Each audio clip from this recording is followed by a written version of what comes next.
orang di situ, ketika nanti dia keluar di masyarakat yang sesungguhnya, dia tidak merasa apa namanya, Shock ya, shock culture ya. Ya. Berarti ada istilah don't just book by its cover itu ya.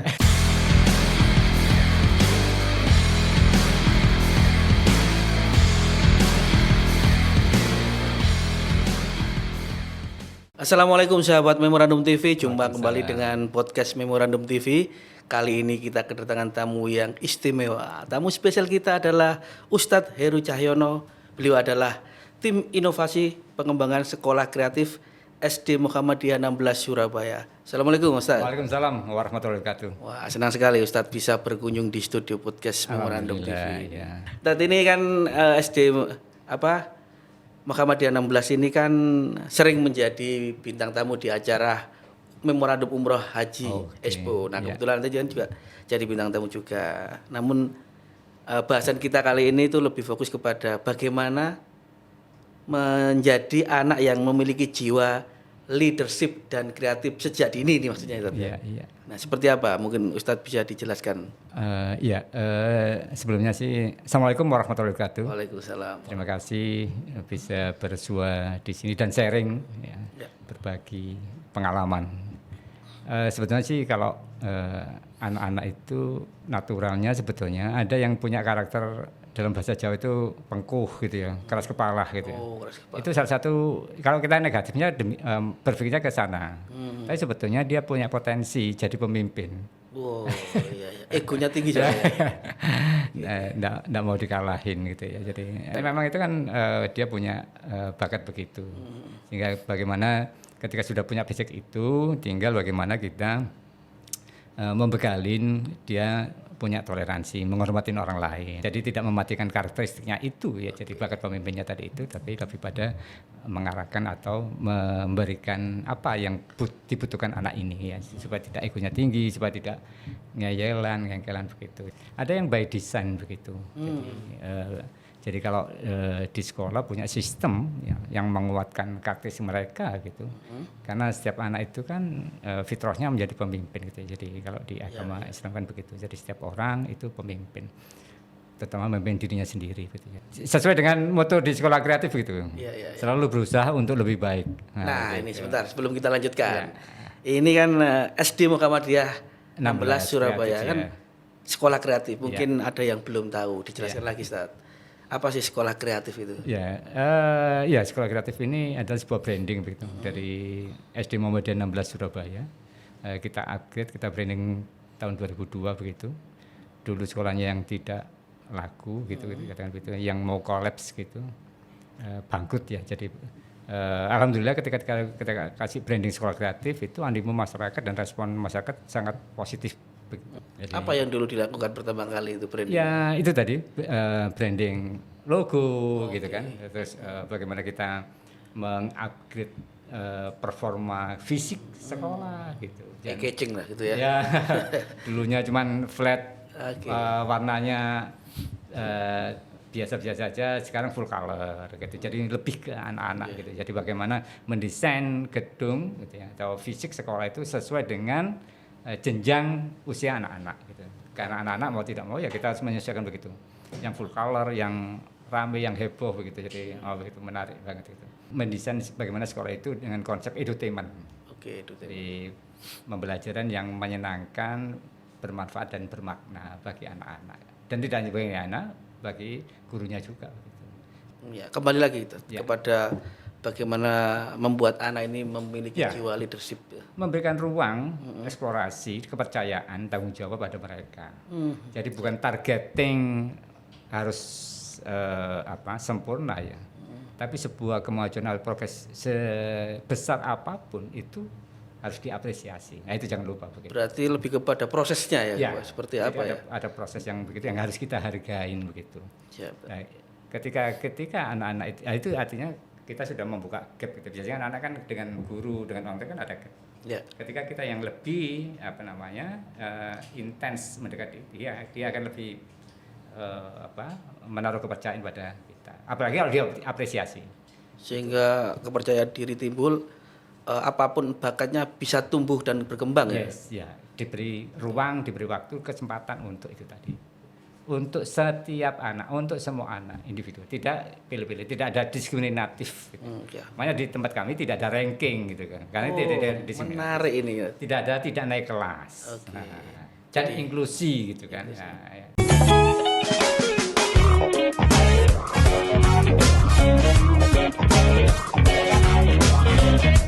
Nah, ini tadi sudah membahas mengenai bagaimana membuat anak menjadi pemimpin, paling tidak jadi pemimpin dirinya sendiri, dieksploitasi prosesnya seperti apa.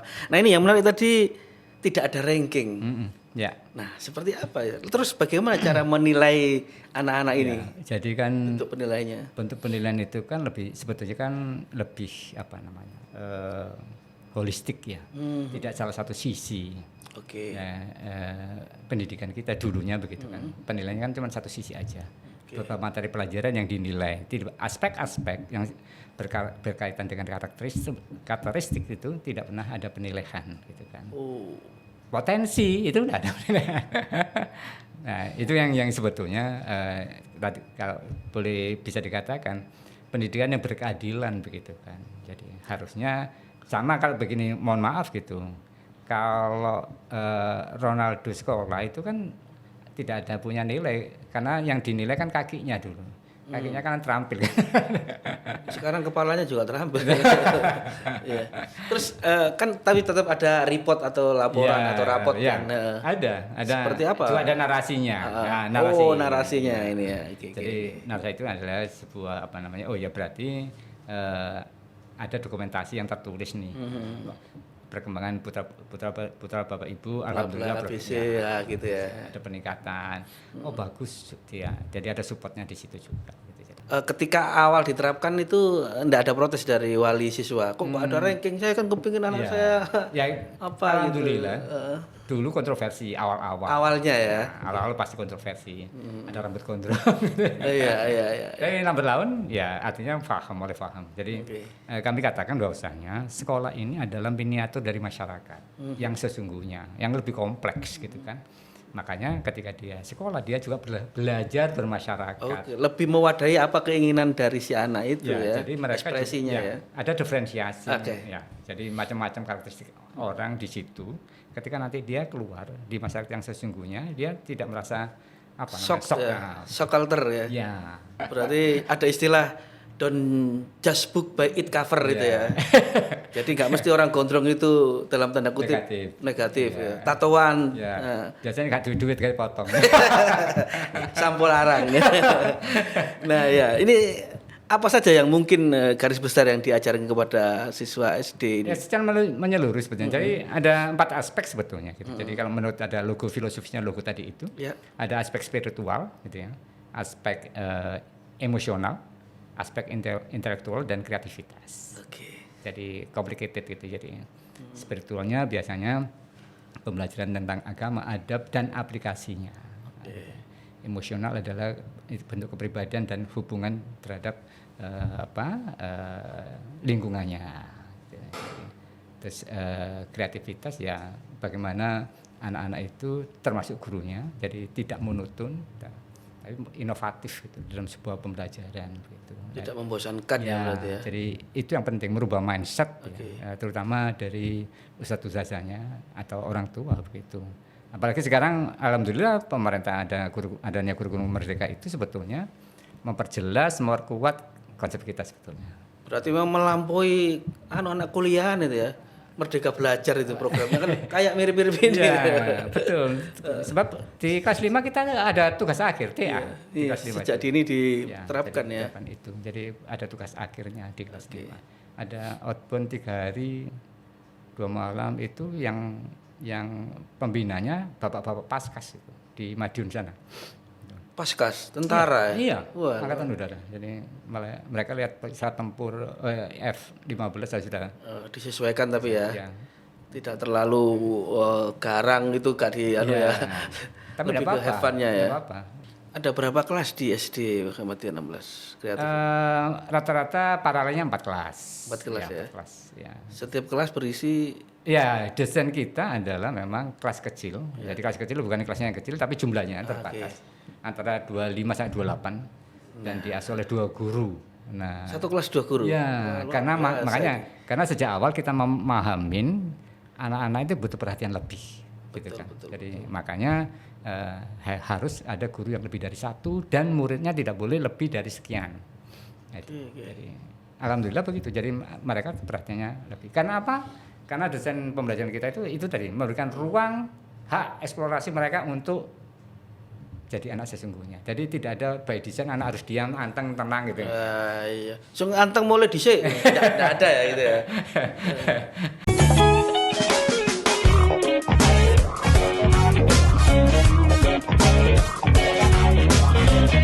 Menarik sekali ini tadi. Ternyata SD Muhammadiyah 16 Surabaya atau Sekolah Kreatif SD Muhammadiyah 16 Surabaya ini menerapkan istilahnya tidak biasa ini ya. Jadi artinya dalam tanda kutip membebaskan anak-anak sekreatif mungkin, namanya juga sekolah kreatif. Ya. Nah ini saya juga mendapat info akan ada apa ini istilahnya seminar parenting ya ini. Betul, ya. Seperti apa itu Ustaz? Ya, itu penegasan dari program yang akan kita jalankan begitu. Jadi ke depan kita lebih pada ada program kepemimpinan gitu. Jadi bekerja sama dengan konsep leader in me, jadi 7 habit begitu. Jadi pengeterapannya sudah kita lakukan terhadap guru-gurunya dulu. Jadi guru-gurunya dulu yang kita di training begitu. Setelah itu ke anaknya.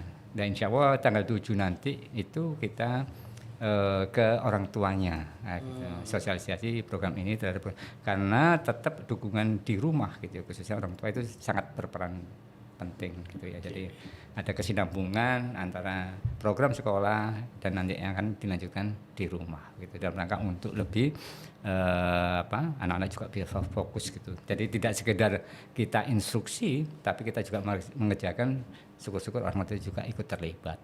Nah ini terkait program sekolah ini. Ya. Apa ini andalan dari SD Muhammadiyah Kreatif 16 Surabaya? Kalau andalan artinya kita tidak ada yang dispesialisasikan. Dari semua program itu menjadi unggulan kita. Unggulan semua ya. Jadi karena apa? Karena memang anak-anak itu kan kita tidak bisa memilih dan memilah salah satu aja gitu. Ya.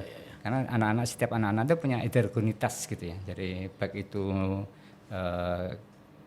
kecenderungannya, minat dan bakatnya, atau apa yang dia bisa begitu. Keinginannya juga betul, seperti apa ya. Jadi sangat varian banget gitu. Jadi masing-masing program apapun itu menjadi keunggulan karena kita ingin memberikan yang terbaik untuk siswa-siswa kita. Gitu. Untuk ekstrakurikuler mungkin yang Macam-macam kalau ekstrakurikuler. ya. Jadi Ada ada yang art, ada yang olahraga. Gitu art ini apa? ya, Mencakup apa saja? gambar, terus seni musik, vokal, kaligrafi, nah begitu. SD itu ya? Ya. Kalau di musik juga ada hip hop yang biasa Ustadz Eko. Kayaknya terkenal ini hip hopnya ini. Nge-rap. Nge-rap ya. Asal gak ngerepoti ya. Udah bikin album, wah luar biasa ya. Album sungguhan. Ya. Bukan hanya album foto ya. Nah ini memang ini pemirsa podcast Memorandum TV ini SD Muhammadiyah 16 Surabaya ini sering mengisi acara. Betul, Di acara Memorandum Haji Umrah Ya, event-event. akan diselenggarakan 11 sampai 15 September di Royal Plaza. Ini apa ini yang nanti akan ditampilkan? Ustaz? Mungkin ada bocoran di sini. Jadi ada hip hop, ada wushu gitu kan. Ya, usul. Ada vokal. Sekarang itu yang angklung gitu ya. Ada yang angklung, terus semacam vokal paduan suara begitu, yang mini paduan suara begitu. Ya, siap tampil ya di acara Memorandum ya. Insya Allah selalu support gitu. Terakhir tuh Ustaz, sebelum kita tutup, mungkin ada pesan khusus kepada para orang tua yang ingin anak-anaknya menjadi seorang leadership atau pemimpin di masa depan. Ya, berikan kesempatan gitu ya. Masa anak-anak ini yang lebih natural. Jadi tidak by design gurunya atau orang tuanya, tapi mereka akan menjadi dirinya sendiri. Tetapi tetap ada pendampingan, ekstra pendampingan, baik itu dari sekolah maupun dari rumah. Terutama juga dari lingkungan. Bagaimana kita bisa menentukan di lingkungan yang mana, tentu saja yang positif untuk anak-anak kita yang baik tadi. Diarahkan ya. Ya, itu tadi. Luar biasa. Terima kasih Ustadz. Sama-sama. Sudah hadir Mas meskipun Eko. singkat tapi memberikan wawasan yang luas sekali. Mudah-mudahan. Mudah-mudahan ini bermanfaat bagi kita semua. Amin, amin, amin. Terima kasih juga. Demikian sahabat Memorandum TV podcast kita. Semoga bermanfaat bagi kita semua. Salam sehat, salam Memorandum TV. Wassalamualaikum warahmatullahi wabarakatuh. Waalaikumsalam warahmatullahi wabarakatuh.